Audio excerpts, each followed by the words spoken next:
The United States pet toy market, a multi-billion-dollar segment of the larger pet products industry, operates within a significant and perilous regulatory vacuum.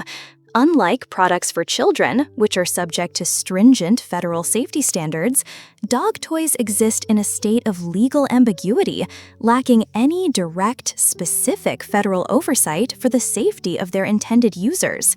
This investigation reveals a systemic failure of the U.S. consumer protection framework to extend its mandate to non-human members of the household, resulting in a self-policing industry where safety standards are inconsistent, voluntary, and often inadequate. This investigation establishes that the U.S. Consumer Product Safety Commission, CPSC, the nation's primary product safety watchdog, does not classify pet products as consumer products for the purpose of pet safety and therefore lacks the jurisdiction to regulate them unless a human is harmed. This anthropocentric legal definition creates a paradox where the health and safety of the dog, the primary user, is legally irrelevant to the agency's recall and enforcement authority. This stands in stark contrast to the comprehensive framework in the European Union, where a catch-all general product safety regulation, GPSR, ensures that pet toys as general consumer goods must meet baseline safety standards for mechanical integrity and chemical composition. Independent laboratory testing has repeatedly uncovered alarming levels of hazardous substances in dog toys available on the U.S. market. These include heavy metals such as lead, cadmium, and arsenic, endocrine-disrupting chemicals like phthalates and bisphenol A, BPA, and other toxins. These substances, which can leach from toys during chewing, are linked to a range of adverse health effects in canines, including neurological damage, organ toxicity, reproductive harm, and cancer. In response to this governance gap, a patchwork of non-governmental actors has emerged. Independent consumer advocacy groups, most notably the Center for Pet Safety, have taken on a quasi-regulatory role through independent testing and public advisories.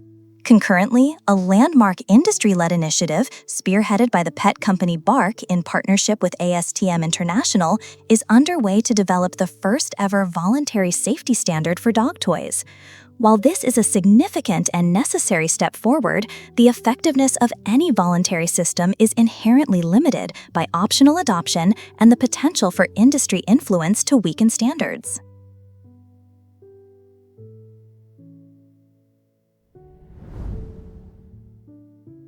The primary federal agency tasked with protecting the public from unreasonable risks of injury or death associated with consumer products is the U.S. Consumer Product Safety Commission, CPSC.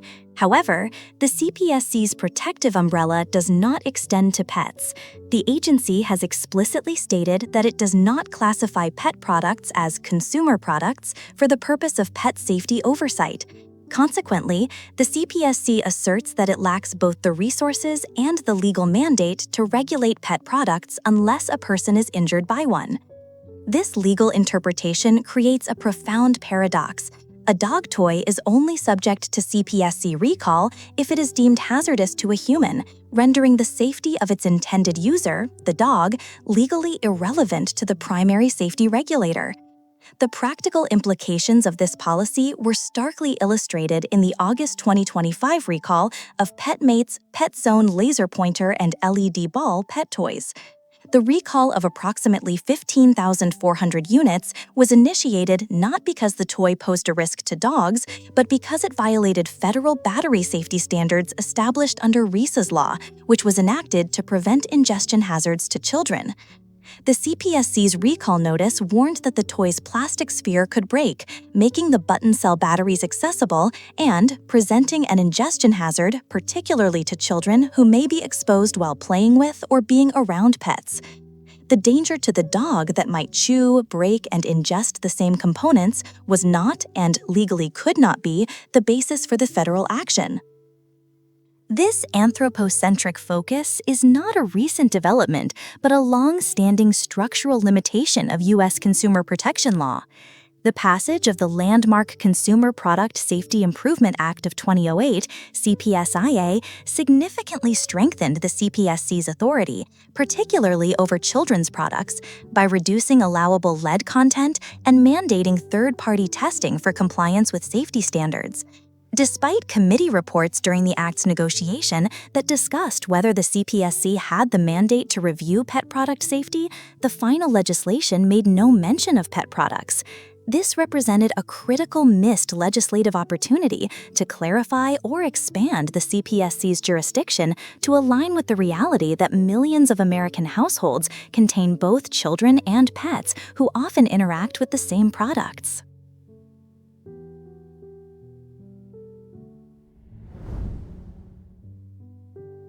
With the CPSC's mandate limited to human harm, other federal agencies play only minor, tangential roles in the oversight of dog toys.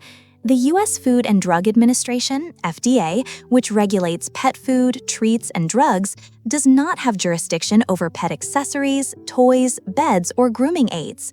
A regulatory loophole exists whereby a toy that makes a specific nutritional or health claim could theoretically be classified as a food or drug, thus falling under FDA purview.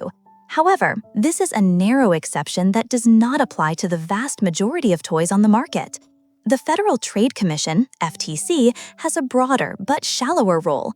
The FTC regulates advertising and can take action against a company for making false or unsubstantiated claims.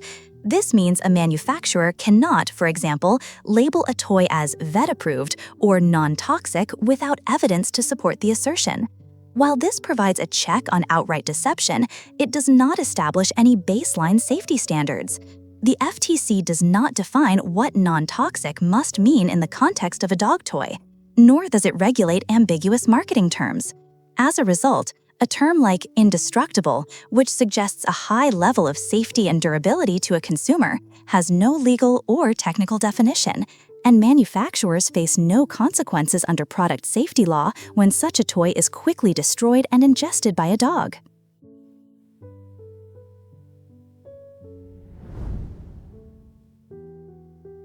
In the absence of a dedicated federal standard for pet toys, a practice of voluntary compliance with the Children's Toy Safety Standard, ASTM F963, has emerged among some more conscientious manufacturers and retailers.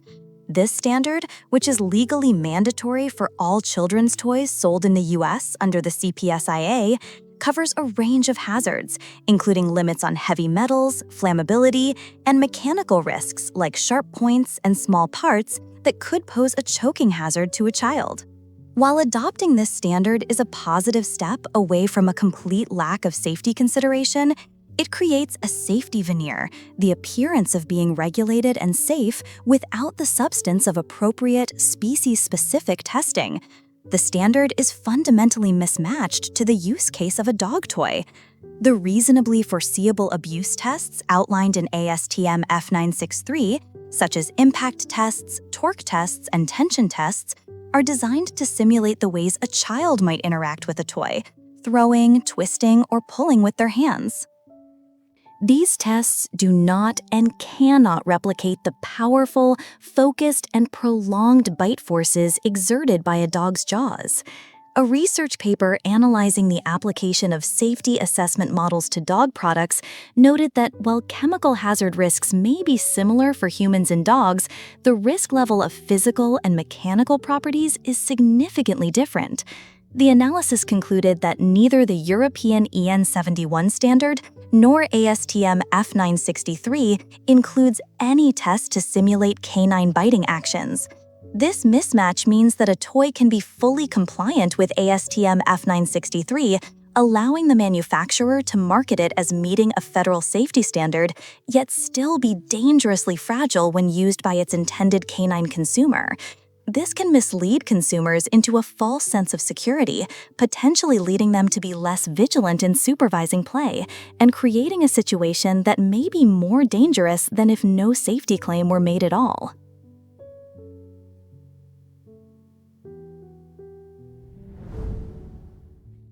The net effect of this regulatory vacuum is a safety free-for-all, where the market is populated by products of vastly different quality and safety levels, with no reliable way for a consumer to differentiate between them. In response to growing consumer concern and potential liability, some large retailers have begun to fill the void by requiring their suppliers to meet internal safety and durability standards, many of which are based on the same children's toy requirements. However, this market-based solution drives fragmentation rather than harmonization. Industry insiders have noted that these retailer-imposed standards are not uniform. One major retailer may have a different set of requirements from another. This creates a complex and inefficient compliance landscape for manufacturers who must navigate a patchwork of varying rules. This system inherently favors large manufacturers with the resources to manage multiple compliance regimes and may act as a barrier to entry for smaller, innovative companies. Most importantly, it fails to establish a single, transparent, and publicly understood safety benchmark. The ultimate responsibility is thus offloaded onto the individual pet owner, who is expected to research company manufacturing standards, material sourcing, and product design, a daunting, if not impossible task for which the average consumer is ill-equipped.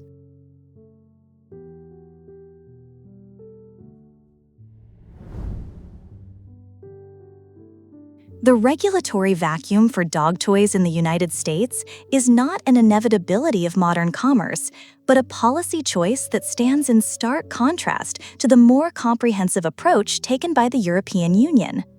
An examination of the EU's legal framework reveals a multi-layered safety net that, while not perfect, provides a baseline of protection for pets that is conspicuously absent in the US. This transatlantic divide offers a crucial comparative analysis, demonstrating that a robust regulatory system for pet products is not only feasible, but already in practice.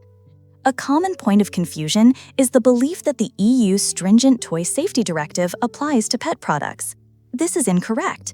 Much like its US counterpart, ASTM F963, the EU Toy Safety Directive 2009/48/EC and its associated technical standards, the N71 series, apply exclusively to products designed or intended, whether or not exclusively, for use and play by children under 14 years of age. Official EU guidance confirms that pet toys are not classified as toys under this directive, and therefore are not subject to its specific requirements, such as mandatory CE marking for toys. While it does not apply to pet toys, the rigor of the Toy Safety Directive is worth noting as it establishes the high bar the EU sets for products intended for vulnerable users. The directive mandates extensive safety assessments and imposes strict limits on chemical and physical hazards. This includes standards for mechanical and physical properties, EN71-1, flammability, EN71-2, and the migration of 19 different heavy elements like lead, cadmium, and mercury, EN71-3. It also bans 55 allergenic fragrances and restricts the use of certain phthalates. All children's toys sold in the EU must bear the CE mark, which serves as the manufacturer's declaration that the product meets these essential safety requirements.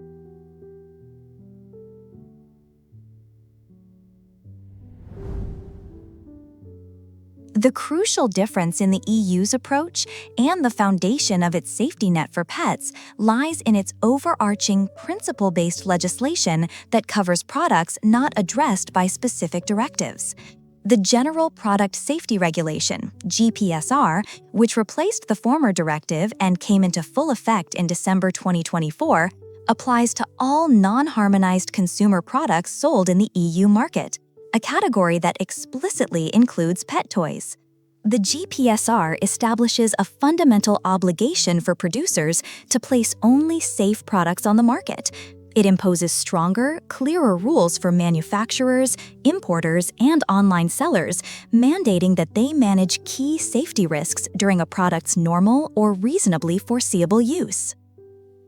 For pet toys, this means manufacturers must proactively address mechanical hazards, such as choking from small parts or ingestion risks, Physical hazards, including sharp edges or points that could cause injury. Flammability, ensuring toys do not present an undue fire risk. Durability, requiring that toys are resistant to chewing and tearing to prevent the creation of new hazards.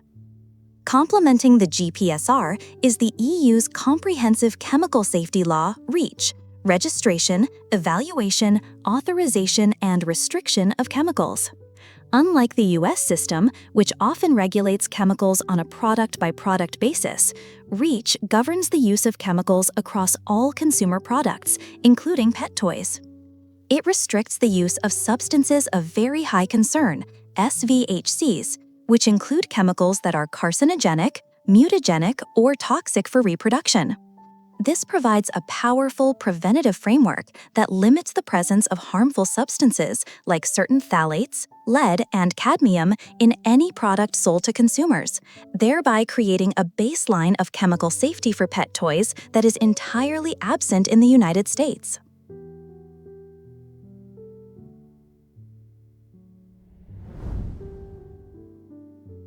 The EU is not resting on its existing framework.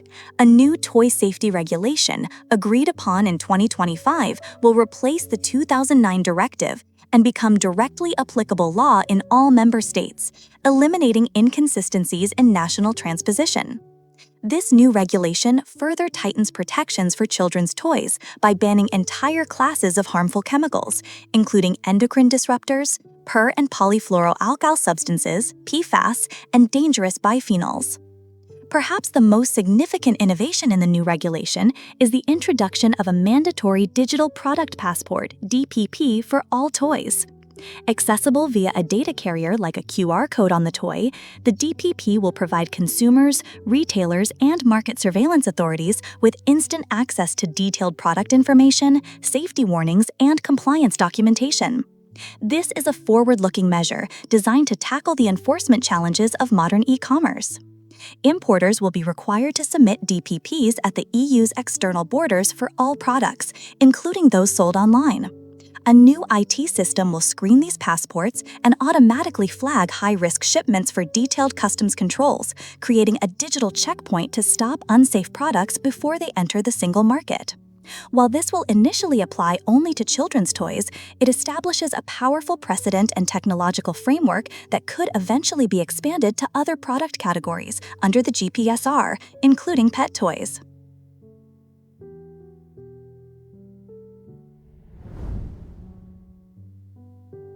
The regulatory vacuum in the United States has allowed for the widespread use of plastics, dyes, and preservatives containing a cocktail of hazardous chemicals. These substances, many of which are strictly regulated or banned in children's products, can leach out of toys during normal chewing and play, leading to chronic, low-level exposure that has been linked by scientific studies and veterinary experts to a range of severe health problems in dogs, from organ damage to endocrine disruption and cancer. Independent laboratory testing has consistently identified a number of dangerous chemicals in dog toys readily available on the US market. The most frequently cited and well-documented of these include lead. A potent neurotoxin, lead is often found in the paints and pigments used to color plastic and vinyl toys, as well as in the lettering on some pet-specific tennis balls. Lead exposure in dogs can cause a variety of clinical signs, including vomiting, diarrhea, lack of appetite, seizures, and permanent neurological damage. Because it accumulates in the body over time, even low-level exposure can be harmful, and puppies are particularly vulnerable to its effects. Phthalates. This class of chemicals is widely used as plasticizers to make rigid polyvinyl chloride, PVC, or vinyl more soft and flexible for chew toys. Phthalates are known endocrine disruptors, meaning they can interfere with the body's hormonal systems. Studies have raised concerns that these chemicals may cause reproductive problems. As a dog chews on a vinyl toy, phthalates can leach out and be absorbed through the mucous membranes of the gums, potentially causing damage to the liver and kidneys over time. Bisphenol A, BPA. Another well-known endocrine disruptor, BPA is used in the production of some polycarbonate plastics and epoxy resins. While its use has been banned or restricted in human products like baby bottles, it remains unregulated in the pet toy industry. Scientific studies have directly linked BPA exposure in dogs to significant changes in their gut microbiome and metabolism. A 2024 study published in Chemisphere found that BPA can promote the formation of fat cells in dogs, potentially increasing their risk for obesity, and has also been linked to an increased risk of certain cancers. Bromine is often a component of flame retardants applied to fabrics, and formaldehyde is sometimes used as a preservative in animal-based chews like rawhides.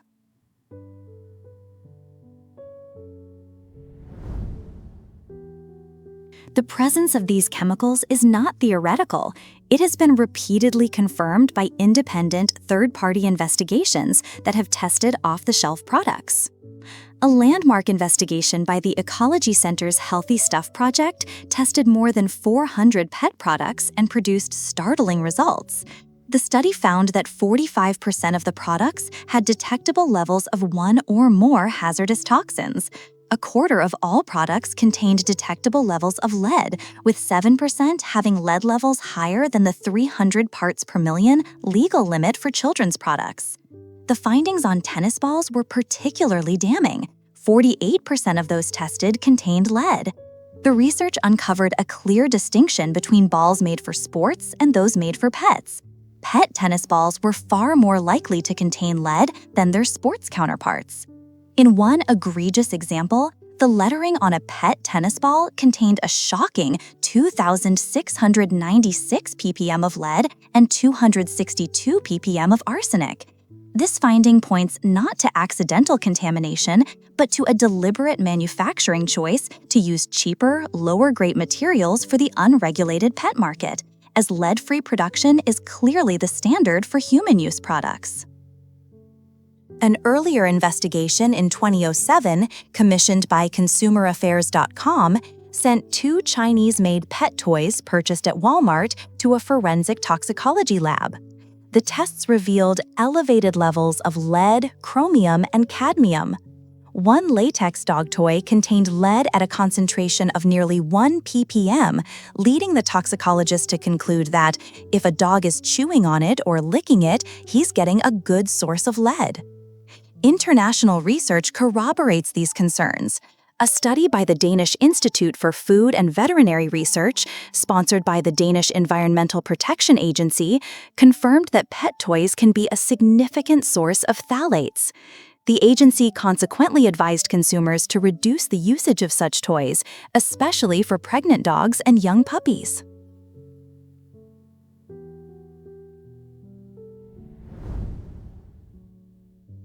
The health risk to any individual dog is a complex equation involving the concentration of the toxin, the duration and intensity of exposure, and the dog's own physiology, including size, age, and overall health.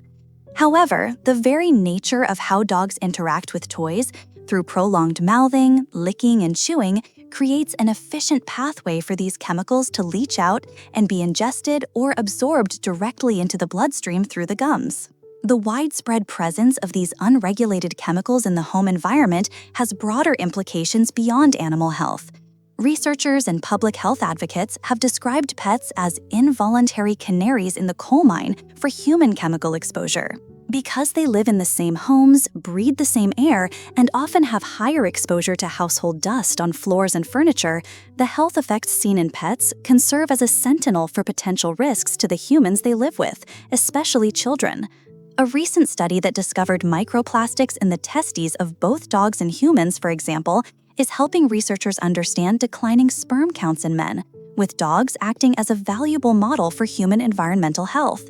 The unregulated chemicals in their toys are one more pathway through which our pets are unwillingly mapping the toxic landscape of the modern home.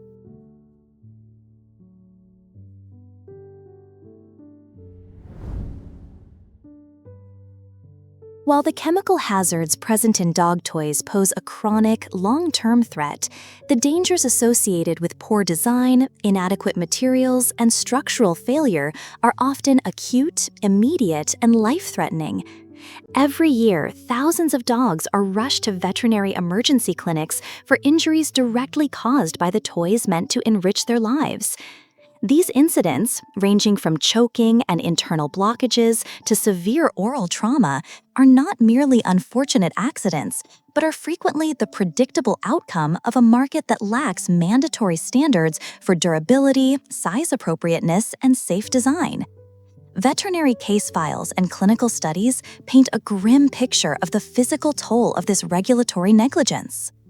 The most common and severe physical injuries from dog toys fall into several distinct categories, each linked to specific types of toy failure. Choking and airway obstruction. This is a primary and immediate danger, most often caused by toys that are too small for a dog's size or by pieces that break off during play. A toy that can fit past a dog's front teeth is small enough to be inhaled and block the airway.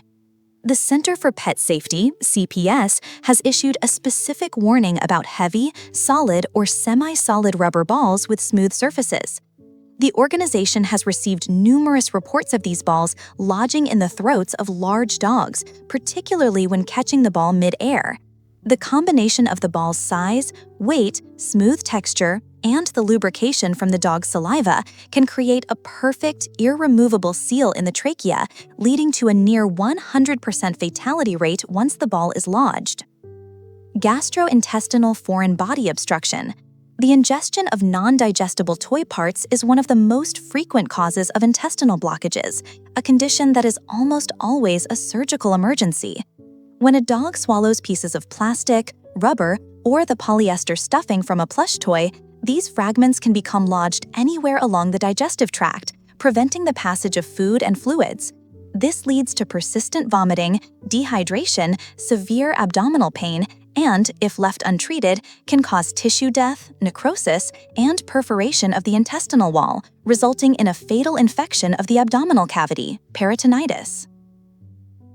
Linear foreign bodies. This is a particularly devastating form of intestinal obstruction caused by swallowing string-like materials, such as the strands from a frayed rope toy or unraveled fabric. The ingested string can become anchored at one point in the digestive tract, often at the base of the stomach, while the rest of it trails into the intestines. The natural peristaltic motion of the intestines then causes them to bunch up and climb the string like fabric on a drawstring, a phenomenon known as plication. The taut string can then act like a saw, cutting through the intestinal walls in multiple places, a catastrophic injury that is difficult to repair and carries a significantly higher mortality rate than obstructions from discrete objects.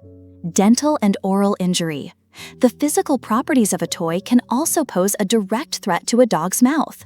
Toys made from excessively hard materials, such as some hard nylon products, real animal bones, or antlers, can easily fracture a dog's teeth, an extremely painful injury that can lead to abscesses and require expensive dental procedures or extractions. Conversely, brittle plastic toys can shatter into sharp fragments that can cut the gums, tongue, and palate. Even classic tennis balls present a risk. Their abrasive, fuzzy surface can trap grit and sand, acting like sandpaper to wear down tooth enamel over time, potentially exposing the sensitive pulp within.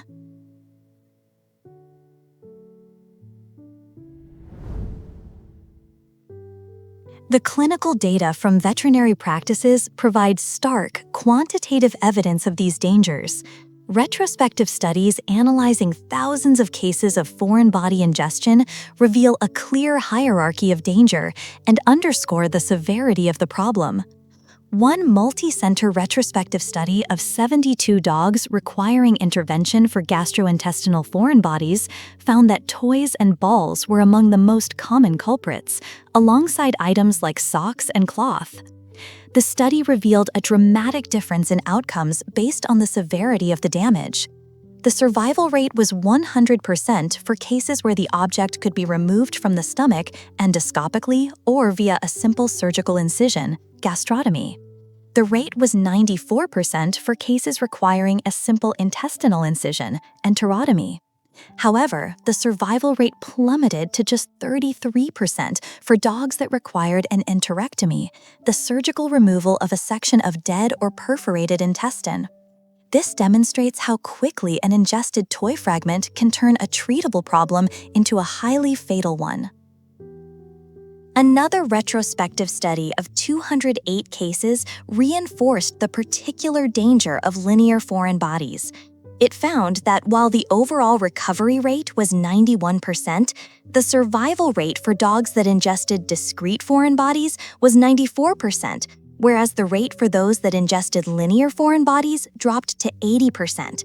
This statistical difference highlights why toys that can unravel into strands, such as rope toys, pose a demonstrably higher risk of mortality.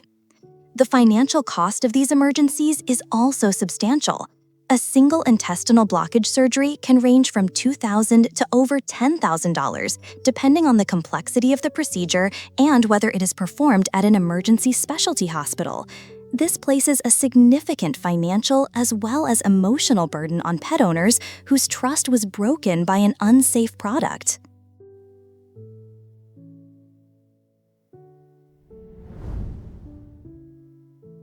A direct causal chain can be drawn from unregulated marketing language to these life-threatening surgical interventions. In an effort to appeal to owners of dogs with powerful jaws, many manufacturers label their products as tough, durable, or even indestructible. As there is no legal or technical standard defining these terms, they are functionally meaningless marketing claims. Consumers, however, rely on this language to make purchasing decisions, often believing such a toy is inherently safe and may require less supervision. When the indestructible toy inevitably fails and is shredded and swallowed, the direct result can be an emergency enterectomy. The lack of regulation over a single marketing word can therefore lead directly to a pet's death.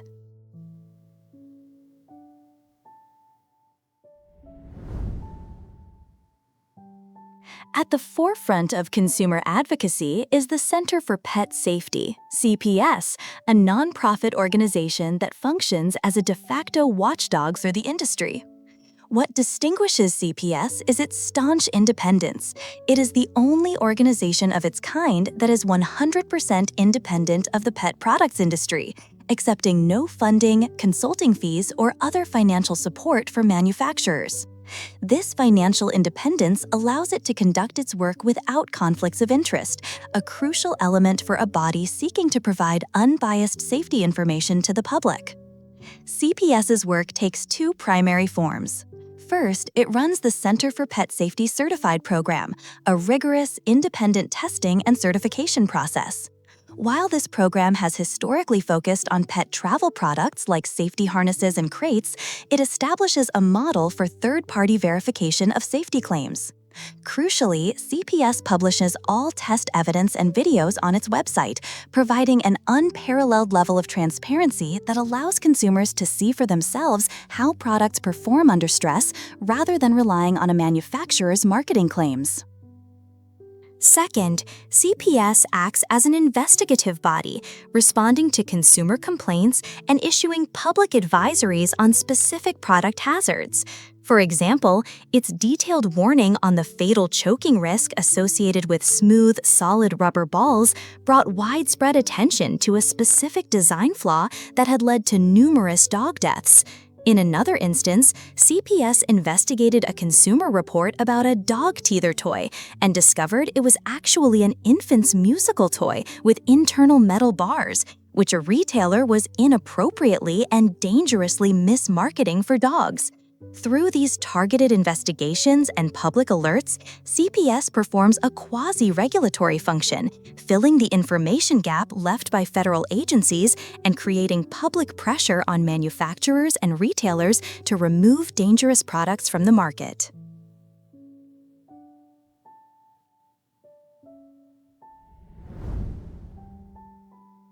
Representing the other side of the issue is the American Pet Products Association, APP, the leading trade group for the pet products industry. The APP's mission is to promote the industry and support the business interests of its members, which include many of the largest pet toy manufacturers. The organization's public position on toy regulation has been one that acknowledges the legal reality while simultaneously downplaying the documented risks. The APP's website correctly states that there are virtually no federal or state laws which expressly apply solely to the manufacture and sale of pet toys. However, in public statements, representatives of the organization have historically pushed back against the need for regulation. A former vice president of government affairs for the APP was quoted as saying, "It may sound like standards make sense, but there are no indications that there is a real risk to pets from lead and other toxins in their toys." This statement is in direct contradiction to the body of evidence from multiple independent laboratory tests that have confirmed the presence of lead and other toxins in off-the-shelf pet products. This stance reflects the inherent tension between an industry group's mission to protect its members from costly regulations and the consumer's need for verified product safety. While the APP's advocacy agenda includes important initiatives related to pet food regulation and promoting pet ownership, a proactive program to establish specific, robust safety standards for dog toys has been notably absent.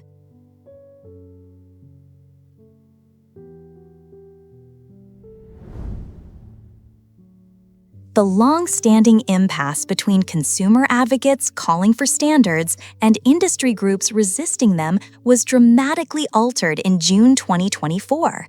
Bark, a prominent direct-to-consumer pet company known for its BarkBox subscription service, announced that it was leading an initiative to develop the first-ever formal, industry-wide safety standard for dog toys in partnership with ASTM International. ASTM is a globally recognized standards organization that develops and publishes voluntary consensus technical standards for a wide range of products, including the mandatory ASTM F9 Fix 3 children's toy standard. This initiative represents a potential tipping point for the industry. The effort is not a solo venture. The newly formed ASTM Subcommittee on Pet Product Safety is comprised of 106 members, including representatives from some of the industry's largest manufacturers and retailers, as well as testing laboratories and other professionals. The fact that a major market player like Bark is not only participating but leading the charge and has invested in its own state-of-the-art testing lab to develop species-appropriate test protocols signals a significant shift from a posture of reactive denial to one of proactive standard setting. This change is likely driven by a confluence of factors: heightened consumer awareness, the increasing threat of product liability lawsuits, and the strategic business advantage of being recognized as a market leader in safety. The first of these new voluntary standards is expected to be published in early 2025.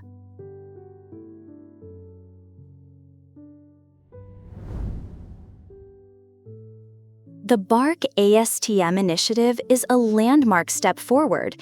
However, it is essential to recognize the inherent limitations of any voluntary, self-regulatory system. First and foremost, voluntary standards are, by definition, optional. While market leaders and responsible companies may choose to adopt them, there is no legal mechanism to compel compliance from manufacturers who prioritize low costs over safety, particularly overseas suppliers selling through online marketplaces. Studies of voluntary programs in other industries have shown that, by themselves, they are often unlikely to bring about significant improvements in outcomes without some form of complementary mandatory regulation or strong enforcement. Second, there is a risk that an industry-led standard could be weaker than what is truly necessary to protect pets.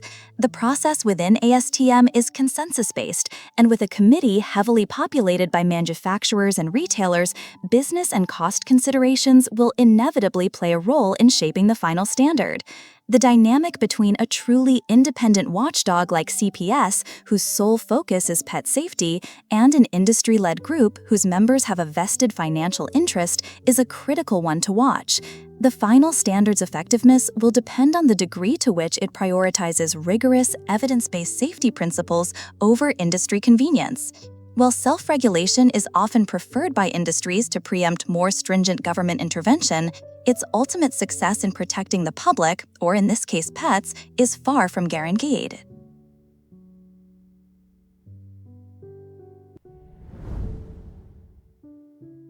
The investigation into the unregulated dog toy industry reveals a clear and present danger to millions of companion animals in the United States. The confluence of a deficient regulatory framework, documented chemical and physical hazards, and inconsistent voluntary safety measures has created an untenable status quo. However, growing consumer awareness and nascent industry-led initiatives signal that the market is approaching an inflection point.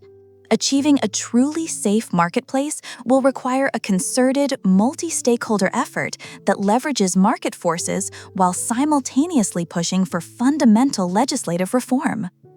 The primary force driving change in the pet products industry is the profound cultural shift in how Americans view their pets. The trend of pet humanization, the perception of pets as integral family members rather than mere property, is reshaping consumer behavior and expectations. As owners increasingly apply the same health and wellness standards to their pets as they do to themselves, the demand for products that are safe, non-toxic, and transparently sourced has grown exponentially. Market data confirms this shift. According to the American Pet Products Association, half of all pet owners are willing to spend more money on pet products that are made in the U.S., ethically sourced, and free of chemicals like BPA. This consumer demand for premiumization and safety is a powerful market driver, creating a clear financial incentive for manufacturers to differentiate their brands by prioritizing safety and quality. As public awareness of the regulatory gap and the specific dangers of unsafe toys continues to grow, amplified by the work of consumer advocates and the reach of social media, pressure on both brands and lawmakers will inevitably increase. In this new market reality, a single safety incident or product recall can cause irreparable damage to a brand's reputation, making proactive investment in safety not just an ethical choice, but a business imperative.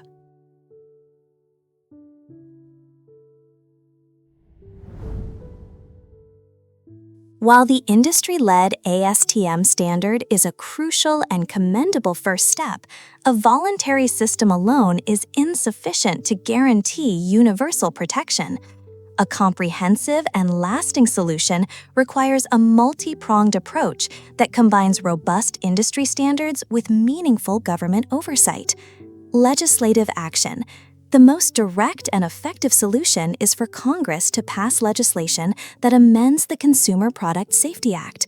The amendment should explicitly clarify that products designed and intended primarily for use by domestic companion animals fall within the CPSC's jurisdiction for safety regulation.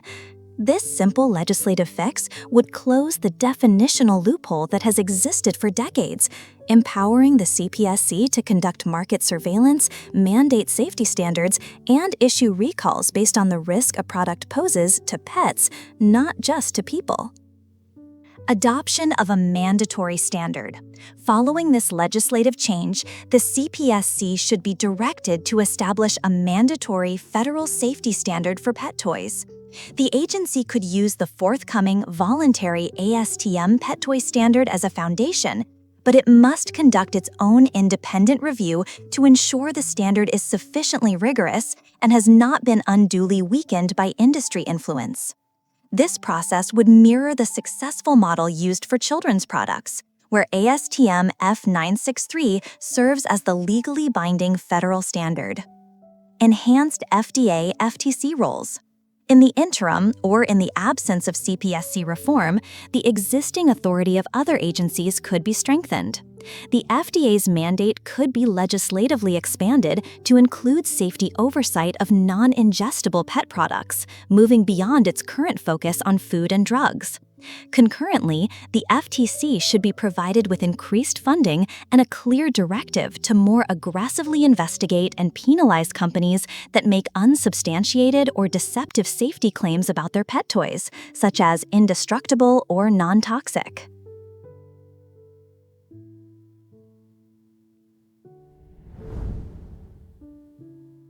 While systemic change is pending, all stakeholders have an immediate role to play in mitigating risks and improving safety. For manufacturers, the path forward is clear: embrace transparency and prioritize safety as a core business principle. Manufacturers should proactively participate in the development of the ASTM standard and commit to adopting it upon its publication. This includes investing in material science to identify and utilize non-toxic alternatives to hazardous chemicals, and designing toys that are durable and appropriate for a dog's powerful jaws. Companies should be transparent with consumers about their materials, country of origin, and the specific safety testing their products undergo. For retailers, as the gatekeepers to the market, retailers wield immense power. They should use this leverage to establish uniform, stringent safety requirements for all pet toy suppliers. Upon its release, retailers should mandate compliance with the new ASTM standard as a condition for carrying a product, both in brick-and-mortar stores and on online marketplaces. This would effectively transform the voluntary standard into a de facto mandatory one for any manufacturer wishing to access the mainstream market. For veterinarians, veterinary professionals are on the front lines of this issue, treating the devastating consequences of unsafe toys. They should continue to play a vital role in educating clients about the known physical and chemical risks associated with specific toy types, such as rope toys, hard chews, and toys made from vinyl. Furthermore, establishing a more formal system for reporting adverse incidents related to toys to organizations like the Center for Pet Safety would be invaluable for data collection and identifying emerging hazards. For pet owners, the ultimate responsibility for a pet's safety rests with the owner. This requires a shift from passive consumer to vigilant advocate. Owners must exercise caution and healthy skepticism regarding marketing claims. They should prioritize purchasing toys from reputable and transparent manufacturers who openly discuss their safety standards. All play should be supervised, and toys must be inspected regularly for signs of wear and tear, such as fraying, cracking, or missing pieces, and should be discarded immediately when damaged. Consumers can empower themselves by using independent resources like the Healthy Stuff database and CPS advisories to make more informed purchasing decisions.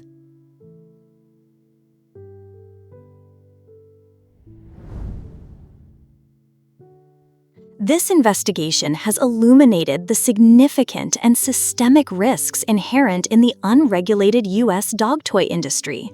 The analysis reveals a stark contrast between the comprehensive safety framework protecting children and the regulatory void that leaves millions of companion animals exposed to preventable harm.